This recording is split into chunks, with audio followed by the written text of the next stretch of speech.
My name is Stephen Watmore. The research out of UC Berkeley has, amongst other applications, an interesting technique in which to recall at least an audible rendition of past memories. Now, it may take a while for the technology to improve to that point, with the initial research focusing on something that was easy to identify and isolate from all the other quote-unquote noise embedded in the signals that we produce. However, once the technology improves to the point where it can identify the independent signals that are multiplexed in the electrical signals that we produce, then it should be able to isolate pretty much every distinct signal that we produce and map it to an independent function, like music, movement, speech, and memories.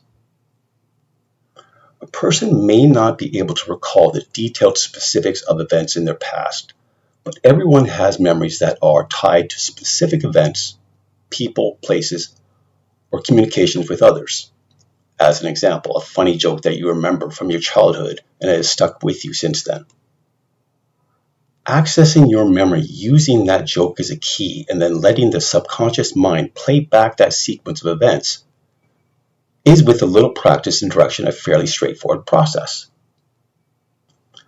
If we have the ability to record this using what I have termed the cerebral machine, then you should be able to get a playback of that interaction, or at least the parts of the memory that your brain is deemed important enough to maintain. This obviously has various applications, such as trauma therapy or evidential for a criminal proceeding. The initial key, once isolated with the assistance of the participant that is recalling the memory, provides the start of the sequence, and the technology could then use that key to piece together the remaining parts of the sequence.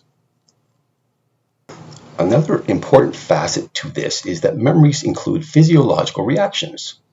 How you responded to the events in real time, such as anger, fear, or excitation.